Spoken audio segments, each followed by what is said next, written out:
Hi, this is Anna Labaya, and I am reviewing The Dirty Side of the Garment Industry, Fast Fashion and Its Negative Impact on the Environment and Society. The book was written by Nikolai Angelo. It was published by CRC Press in 2015. The author is an economics professor at the University of Massachusetts in Dartmouth. He teaches courses in statistical and policy analysis, economic development, and globalization. He has a BS in International Trade and Advertising and Communications from the Fashion Institute of Technology and a MS in Applied Economics and Statistics. He also has a PhD in Policy Studies. Research that he's done in the past has included roles that governments play in providing incentives for environmental regulations, as well as sustainability issues in the manufacturing supply chain. This book really kind of delves into the multiple layers of the apparel industry. It examines the direct link between consumer spending and the impact that it has on the environment. Apparel manufacturing is one of the largest polluting industries in the world. However, very little research has been done on the impact to the environment, or very little has changed in terms of improving the manufacturing process over the years.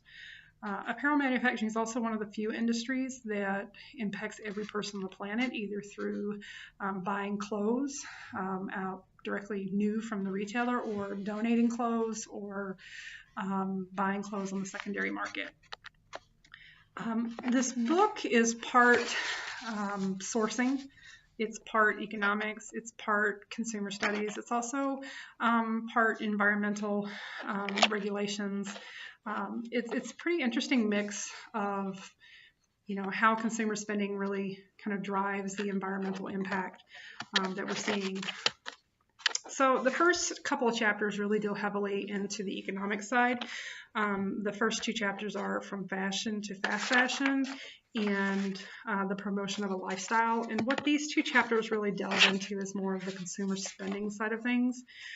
It talks about what fast fashion is. And fast fashion is the idea that a consumer can see a trend on a celebrity or on the internet, and within 30 to 60 days be able to find that product in the store ready to purchase. It is really about having this kind of buy now philosophy. It's based largely on impulse buying from younger generations. Stores that you could define as fast fashion retailers are going to be like your H&M, you're going to be Zara, it's going to be Forever 21 here in the US. The clothing is usually very low quality, very low introductory price. The philosophy is that you produce the lowest cost garment possible. You price it at a affordable level where it's easy for the customers to buy, and they constantly are bringing in this constant new product, which is kind of cycling and creating economic growth.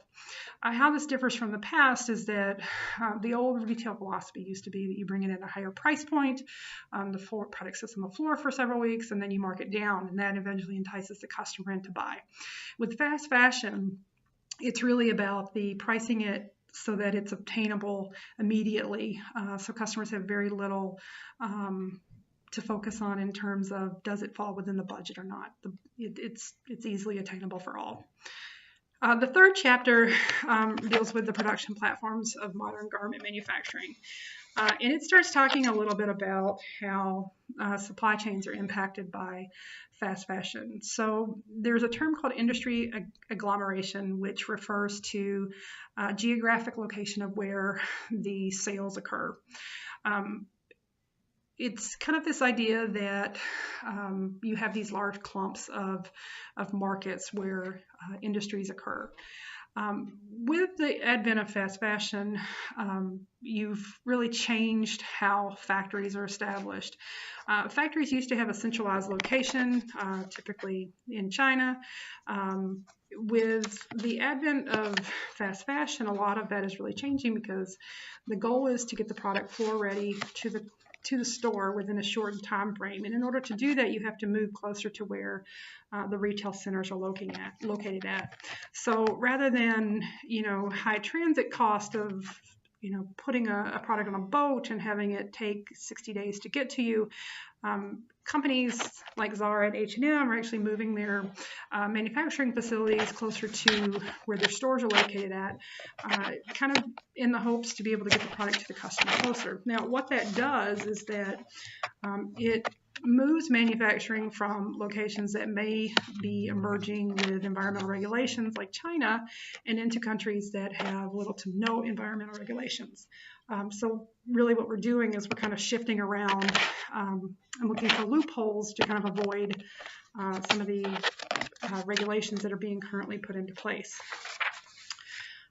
Which kind of leads into the next kind of chapter, which went in heavily into the regulatory environment. So with all this, the book kind of talked about how we have deregulated the international trade in clothes. And where it kind of started at was in 1974 until about 2004, the apparel industry had something called the Multi-Fiber Agreement, or the MFA.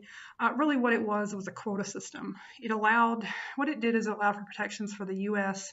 To limit the amount of imported product into the country from cheap and underdeveloping countries.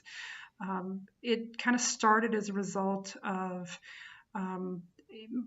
Japan in 1950s being able to offer lower, cheaper manufacturing to the U.S.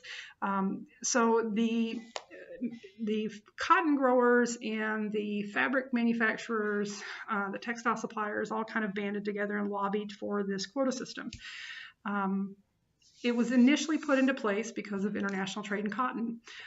Developing countries felt that, or such as the U.S., felt that underdeveloped countries really had a unfair advantage to offer a lower cost product. Since those countries had few social and environmental responsibilities, the cost to manufacture product was less. Garment importers, however, lobbied against it because they weren't able to import product at a lower rate.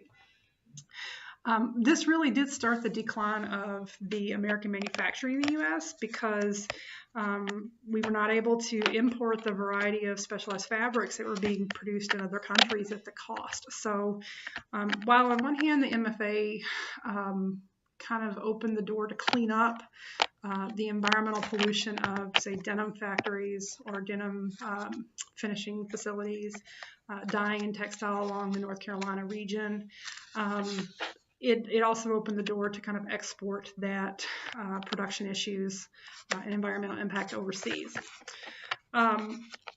With the MFA, this has kind of created something called triangle manufacturing. Now, the MFA is no longer in existence anymore. It was deregulated in 2004, really because there really wasn't a need to do that anymore. All the manufacturing had kind of left the U.S. When the MFA does not care about who really owns the factory. The MFA really cared about where was the product being manufactured from. So you have something called a COO, or country of origin. It allowed for something called a triangle manufacturing to occur. And what that really is that it's the idea that you're sourcing the lowest cost product to be put into this finished garment. You could have trims from one country. You could have raw goods, like raw cotton, from another country. And then you could all be shipped to another country to be cut and manufactured. With that, you have a huge carbon footprint of all this product being ferried around. This happens quite frequently in China, where they're buying Korean fabrics and maybe Japanese, zippers, but the product is all being imported into China to be cut, and that product usually will then be shipped off to another country to be sold. So an example of this would be a cotton grower in Tunisia, for example, is shipping raw bales of cotton to China to be manufactured into fibers. That fabric is then shipped off to Africa, for example, to be cut and sewn. It allowed for suppliers to produce a product, say, that says made in Africa, but and take advantage of the lower duty rates and quotas limits so that they would be more cost effective. What all this has done really has increased the amount of environmental sourcing that occurs where companies are looking for loopholes in either the quotas or environmental regulations in order to have their product made. So the MFA really doesn't care about where the bulk of the product come from. It really cares about where that finished product comes from. Strikingly enough, the biggest losers of the MFA were North and South American countries, so this would be Canada and the United States. It reduced the amount of exports from the U.S., which obviously accelerated the decline of apparel manufacturing, and this also shifted more environmental pollution to underdeveloped countries. The next kind of thing that the book talked about was cotton. Cotton is it's a natural fiber. It's also a very significant fiber in terms of the environmental impact. The U.S. is one of the most significant exporters of cotton. We have 38% of the world fiber market is cotton. So the U.S. actually exports about 45% of all the raw cotton that's exported. 80% of that cotton comes from 5 countries. And the reason for that is that all countries grow cotton. All countries, however, cannot grow enough cotton to sustain their export use. So that's where countries have to, rely on other places to get it. The top users of cotton are China, India, Pakistan, Turkey, and Brazil. They just don't grow enough really to be able to support their domestic manufacturing. So as far as the carbon footprint that it occurs is huge. Cotton also is one of the most economically industrial damaging fibers in the production link. And the reason why is because it requires a high amount of chemicals and a lot of water, and a lot of those pollutants are expelled during the manufacturing process. Also, to turn raw cotton into a fiber, there's a lot of processes that it goes through. One of them is spinning fibers into actual yarn or fiber threads. And this creates a large volume of air pollution and noise. You have the pollution from the fibers being stirred up, and then the noise levels, which can reach as high as 100 decibels. You have the wet finishing processes, which are any kind of chemical or water-based product or process that's applied to the garment. All fabrics have to be washed and bleached and scoured prior to printing, dyeing, or finishing. And this really takes large volumes of water and uses high amounts of heat. Woven fabrics have to be mercerized, which is a process of hydrogen hydroxide baths and acid baths to really kind of allow the product to be take more dye. And those are extremely large machines that are as long as football fields, and they take an enormous amount of energy. And then finishing, it really involves anything from adding silicone softeners to enzyme washes and sandblasting. One of the things that was interesting in this book is that the World Bank has identified 72 toxic elements that are emitted during the manufacturing of textiles, and only 42 of those can be partially emitted during the purification process, which I thought was kind of interesting because you can't get it out of the water. Even in the home laundering process, some of it still doesn't come out. So one of the other things I want to hit on is cotton and how individuals these days are kind of going with the idea of organically grown cotton. Organic cotton is not necessarily the answer to the solution to the environmental impact. It still requires the same amount of water. If anything, it has as much chemicals in it after it's washed and finished as if it would if it had been had pesticides through the growing process. As far as, my kind of viewpoints on this book, it was kind of depressing. The reason being is that there is no clear, defined answer on how to improve it. Once countries start hampering down on environmental regulations, the tendency is to find a lower, cheaper cost place to produce the product. Because environmental regulations and putting things into place that improve the efficiencies and reduce the pollutants in the factories, they cost an extreme amount of money. That impacts the company's bottom line in terms of how much the factory is willing to sell the product for.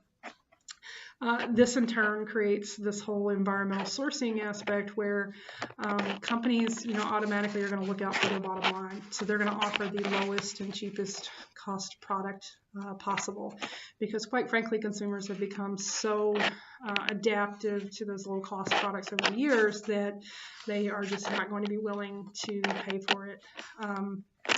And also the whole idea that, sustainable design and or organic fibers is really just more of a marketing and a myth. There really is no clearly defined answer in this book. Would I recommend this book to individuals? Yeah, I would, but I think, in order to really kind of understand it, you need to be probably either heavily vested in economics because the book is largely has a lot of chapters on, the economics of spending. Or I think you need to, kind of understand the manufacturing process and how, overall what we're doing impacts the environment. There is no real good answer. I've seen some of these impacts to the business that I'm in, where factories have been shuttered or closed, or product has to be moved because the factory was forced to put in new equipment and now the cost has tripled. But still, the company has to protect the bottom line in order to get that product to the customer. So it's a bit of a quandary as to how do you approach that.